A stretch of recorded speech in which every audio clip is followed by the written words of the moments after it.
3-0 win against Shifnal Town this afternoon. Just give me your overall thoughts on that one. I think I'll start with Shifnal. I thought they were excellent. I thought the way they moved the ball, the rotations in the midfield, and full-backs coming inside and then going outside.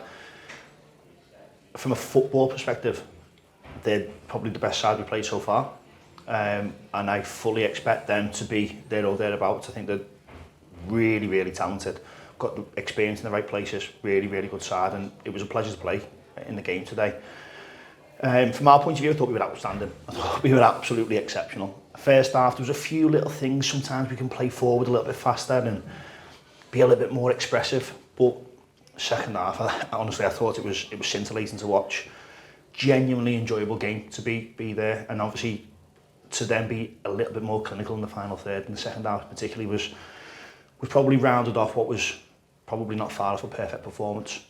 So really, really pleased. We followed on from last Saturday and Tuesday. Now, obviously, we'll see where we are next week and what comes ahead. But we're looking forward to getting back into another game. Just on the first half, was it frustrating not to be as clinical as maybe you could have been? Because there was probably quite a few chances that went high and wide that in some other games you'd see in the back of the net. Potentially, I mean, as we said to the lads at half time, I thought we had maybe 4 or 5 half chances. I wouldn't say we really cut them open at any point. There was a couple of places where we got to the byline and Cross coming back. We just a little bit unfortunate, didn't find our player, DJ or Kai at the back post. But a lot of it, how many blocks did he make? So I think there was a period, there was 2 separate occasions where they've had 1 or 2 blocks and the keeper's made the save. So yeah, a little bit frustrating. Maybe you can say we should be more clinical, but also, kudos to them for the way that they put the bodies on the line and defended that sort of the goal. Team selection today, you made one change from midweek against Roncon. Just talk through that one. Yeah, so obviously Reece has come in. I think that, a really good player, like I said to the media when we released it yesterday. I was gutted when he said he was gonna move on. Moving house too far away, but obviously that hasn't materialised, so it was a no-brainer to bring him back. He didn't get in the squad today because we played so well on Tuesday. No one's getting anything for free. You've got to earn your right, you've got to earn your spot. So that's why the squad stayed the same. In terms of team selection, it was exactly the same 11. We had a really unfortunate incident with Gabs getting caught in traffic. And there's been a crash on the motorway, and he only got here about quarter to 3. So he's missed all the prep, he's missed all the tactical stuff, he's missed obviously the warm-up. So that's why we've got a squad. I thought DJ was excellent to look back to his best.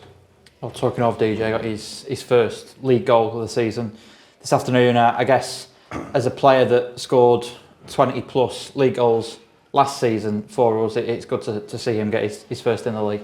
Yeah, and just deserved. Like I said, I thought he was brilliant today. His hold-up play, I thought he was feeding on scraps at times in the first half, but that's what he's capable of. There's been no panic, there's been no concerns, no worry that DJ would eventually score goals.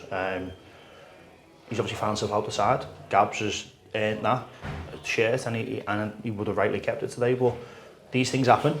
DJ's come in today and he's been brilliant and got the goal. And quite the second goal from Rusty. Yeah, I think, again, that's what he's capable of.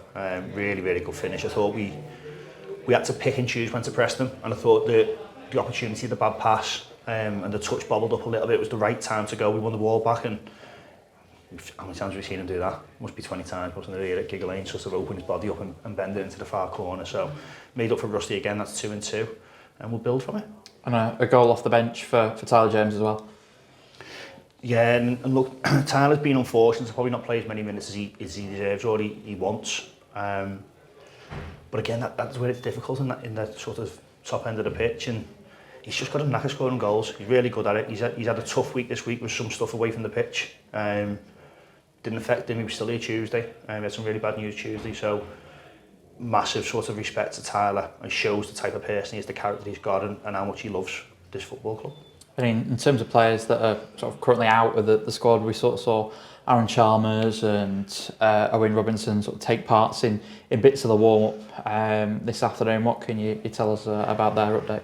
I think we're probably looking round about the end of September for probably all of them, give or take a week either side. So you've got Owen, Robbo, will probably take a little bit longer in terms of getting fitness, but in terms of back into full contact training end of September. Ducks probably about the same in terms of being available for selection. As we'll have to monitor him on a sort of session by session basis to see where his back is. And Spooner as well. Sort of Cal's sort of making his way back slowly but sure. We just don't want to rush it. It's quite difficult to manage back problems with Cal and ours, but frightening, isn't it, in terms of the ability we're going to have in the building when people are back. So unfortunately we've lost Aidan today. It looks like his shoulder's popped out. He's previously had an operation on that, so it's happened before. So it's the shoulder with pins in. So he's gone straight to A&E and to see the surgeon who did the operation. And in terms of the week ahead, probably a slightly unknown with what's going to happen with next weekend. Obviously have to wait for the report back. So how are you going to look ahead to the week? Are you going to plan as if the game is going to take place until you're told otherwise? Yeah, so the hearing's on Monday. So by Monday tea time, I presume we'll know the answer, because obviously the FA need to make sure that clubs, whichever two it is in the competition, can get planned and prepped. Obviously the statement was brief yesterday, and I can't go into the details today because it's an ongoing investigation. One thing I will say is we've got a very, very strong case. I think we've been let down fundamentally by the FA and the systems.